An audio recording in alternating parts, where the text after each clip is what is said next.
اور آج جو ہے وہ بارسلونا اسپین میں بھی اظہار دیکھا. تو فردر یہ اب اپنا جو اوورسیز چیپٹر ہے اس کو مزید آرگنائز بھی کر رہے ہیں اور مزید متحرک بھی کرتے ہوئے نظر آ رہے ہیں. تو یہ آگے بھی آنے والے دنوں میں یہ پلانز جو ہیں ان کے نظر آئیں گے. اور اس کے ساتھ ساتھ ان تمام ایشوز کے اوپر جو ایک کانٹروورسی چل رہی ہے اس کے اوپر اہم سٹیٹمنٹس جو ہیں وہ خان صاحب کی طرف سے آ سکتی ہیں آج، اس لیے کہ آج اڈیالہ میں بظاہر سماعت فکس ہے عمران خان صاحب کے کیس 190 ملین پاؤنڈ کی، اور یہ 2-3 مرتبہ کیس فکس ہوا، لیکن آپ کو پتہ ہے کہ یہ ملتوی ہو گیا کیونکہ پابندی تھی بالکل جی جیل میں داخلے کے اوپر. تو اب فائنلی کیا آج کے روز یہ سماعت ہوگی؟ اگر یہ سماعت ہوتی ہے تو ظاہر ہے عمران خان صاحب سے بہت سے لوگوں کی ملاقات ہو پائے گی. اگرچہ کوشش ان کی ہوگی کہ جو میڈیا کے لوگ ہیں وہ اندر نہ جا پائیں، رپورٹرز اندر نہ جا پائیں، لیکن آپ کو پتہ ہے خبر تو نکل ہی آتی ہے کہیں نہ کہیں سے. 1-2 لوگ بھی اگر چلے جاتے ہیں تو کچھ نہ کچھ خبر تو باہر آ ہی جائے گی. اور پھر جو ظاہر ہے باقی وکلاء وغیرہ بھی جاتے ہیں، عمران خان صاحب کے فیملی ممبرز بھی جاتے ہیں، تو کوئی نہ کوئی ایسا لنک تو نکل آتا ہے کہ پھر عمران خان صاحب جو بھی گفتگو کریں گے، اور خاص طور پر جو بھی حال ہی میں مختلف کانٹروورسیز ہیں جس کے اوپر سب جاننا چاہتے ہیں کہ ان کا موقف کیا ہے، تو اس کے اوپر جو ہے وہ یقینی طور پر کوئی نہ کوئی بات سامنے آ سکتی ہے. تو آج کا دن بڑا امپورٹنٹ اس لحاظ سے ہو سکتا ہے اگر عمران خان صاحب کا کوئی بھی موقف، کوئی بھی بات اس حوالے سے باہر آتی ہے جو پاکستان کے اس وقت آئینی ترمیم کے بعد حالات ہیں، نئے چیف جسٹس کے آنے کے بعد معاملات ہیں، اور پھر اس کے بعد جس طریقے سے پارٹی کے اندر بھی کافی کانٹروورسیز ہیں ان کو بھی لے کر کے. تو دیکھنا ہوگا کہ خان صاحب اس کے اوپر کیا بات کرتے ہیں. یہ ایک امپورٹنٹ دن ثابت ہو سکتا ہے. اور اسی طرح لاسٹلی میں بات کرتی ہوں جی انتظار پنجوتا صاحب کی. انتظار پنجوتا صاحب بھی عمران خان صاحب کے لائر اور فوکل پرسن ملاقاتوں کے حوالے سے، اور 18-20 دن ہو رہے ہیں وہ خود لاپتہ ہیں، ان کا کچھ پتہ نہیں ہے. اور بدقسمتی سے ان کا جو کیس ہے وہ چیف جسٹس اسلام آباد ہائی کورٹ عامر فاروق صاحب کی عدالت میں لگا پڑا ہے، اور وہاں پر جب کیس لگ جائے تو آپ سمجھ لیجئے کہ اس کیس کا کچھ نہیں نکلنا ہوتا، کیونکہ وہ جس طرح سے کیس چلاتے ہیں سلام ہے ان کو، مطلب اس سے زیادہ کیس جو ہے وہ خراب ہو نہیں سکتا جس طرح سے وہ کیس چلاتے ہیں. تو جب ان کی عدالت میں ہی کیس گیا تھا تو پتہ لگ جاتا ہے کہ بھئی اب اس کیس کا کوئی فیوچر نہیں ہے. اگر کسی بہتر جج کے پاس کیس جاتا تو یقینی طور پر ان کی کچھ نہ کچھ دباؤ سے یہ بات سامنے آتی ہے کہ مختلف جو لاپتہ لوگ ہیں وہ پھر گھروں کو لوٹ آئے ہیں جب بھی عدالتوں نے صحیح طور پر کھڑے ہو کر دباؤ ڈالا ہے. تو بہرحال عامر فاروق صاحب سے تو ہم اس طرح کی ایکسپیکٹیشن ہی نہیں رکھتے. یہی وجہ ہے کہ انتظار پنجوتا صاحب جو ہیں وہ آج بھی لاپتہ ہیں. انتظار پنجوتا صاحب کے حوالے سے جو ایک عجیب و غریب بات ہے وہ یہ کہ وکلا کمیونٹی بالکل سائلنس ہے، کوئی ان کے سائلنٹ ہے، بالکل ان کی طرف سے کوئی رسپانس نہیں آ رہا. ورنہ ہم مجھے یاد ہے ایک دور میں کہا کرتے تھے وکلا گردی کا لفظ یوز کیا کرتے تھے کہ بھائی ان کی تو کمیونٹی میں کسی کو آپ جائز بات پہ بھی کچھ کہہ دو تو یہ تو دوڑتے ہیں آپ کے اوپر. لیکن آج یہ صورتحال ہے کہ ان کے وکلا کمیونٹی کے اوپر ناجائز انسداد دہشت گردی عدالتوں میں مقدمات بھی ہوئے ہیں، ان کے اوپر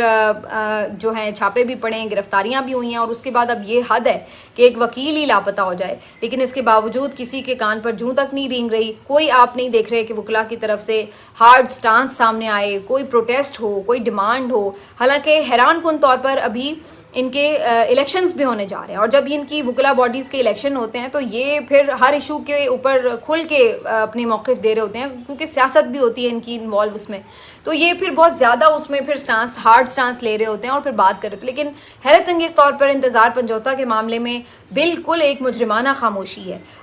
اسی طرح صحافیوں کی طرف سے بھی اس طرح کوئی آواز نہیں اٹھائی جا رہی. پی ٹی آئی کے بھی لوگوں نے آواز کچھ جگہوں پہ اٹھائی ضرور ہے. عمر ایوب صاحب نے، وزیر اعلیٰ گنڈا پور نے اسمبلی میں بات کی دونوں جگہ پر. سلمان اکرم راجہ صاحب نے بھی اس کے اوپر ذکر کیا ہے اپنی پریس کانفرنس میں بھی، اور اس کے بعد بھی ان کے ٹویٹس وغیرہ آئے ہیں. لیکن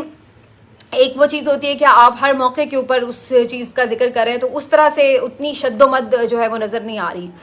اس میں اب وہ کچھ ظاہر اور بھی کافی معاملات ایک ساتھ چل رہے ہیں تو شاید اس کی ایک وجہ یہ بھی ہو. لیکن بہرحال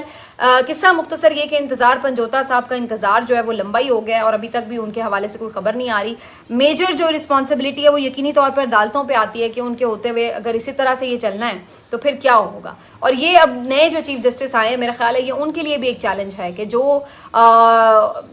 تباہی کر کے گئے ہیں قاضی فائز عیسیٰ صاحب، اور جس انداز سے انہوں نے اتنی بنیادی انسانی حقوق کی پامالیوں کو ایک نارمل بنا دیا ہے ہمارے ملک میں، کہ اس کے بعد اب اس طرح سے لوگ اس چیز پہ پریشان ہونا بھی چھوڑ گئے. اب یہاں تک مطلب ہم آ چکے ہیں, اس نہج پر حالات پہنچ چکے ہیں. تو یہ ان کے لیے بھی ایک چیلنج ہے کہ وہ کیسے اب ان تمام چیزوں سے نمٹتے ہیں. کیا ان کے دور میں کم از کم یہ لوگوں کا لاپتہ ہونا یہ بند ہوگا یا نہیں ہوگا, یہ لوگ جو اس طرح سے اٹھائے جاتے ہیں, یہ جو جعلی مقدمات بنتے ہیں, ان کے اوپر بھی یہ چیزیں ختم ہوں گی یا نہیں ہوں گی, یا پھر یہ اب ایک نیو نارمل بن چکا ہے کہ اس کے اوپر جو ہے وہ سب خاموش رہیں. تو یہ میرا خیال ہے ایک اگر چیف جسٹس کی حیثیت سے وہ ان چیزوں کے اوپر کچھ اہم سٹیپس لینے میں کامیاب ہوتے ہیں تو یہ بہت بڑا ایک ریلیف ہوگا اور یہ بہت بڑی کامیابی ہوگی ان کی اگر وہ اس طرح کی چیزوں کے اوپر کوئی آواز اٹھا پاتے ہیں. لیکن کرنے کے کام بہت ہیں, وقت کم ہے, دیکھتے آنے والے دنوں میں کیا ہوتا ہے. ملتے ہیں آپ سے اگلے ویلاگ میں, اپنا خیال رکھیے, اللہ حافظ.